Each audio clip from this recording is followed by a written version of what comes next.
Good night, my name is Daniel Sebastián Laverde Alonso. This is my evidence for the SENA course.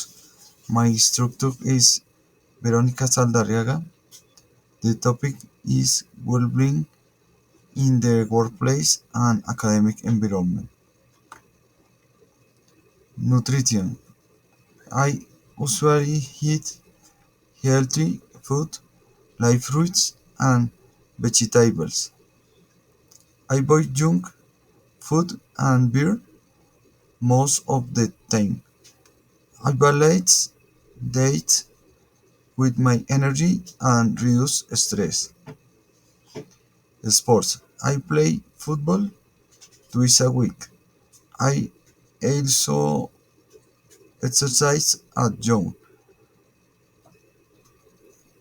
Exercise increases productivity and improves mental health.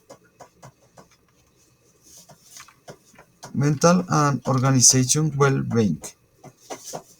Work-life balance improves motivation. A safe and healthy environment increases performance.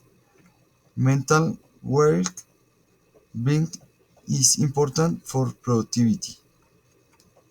My reference are World Health Organization, SENA training material, and articles about well-being at work and study.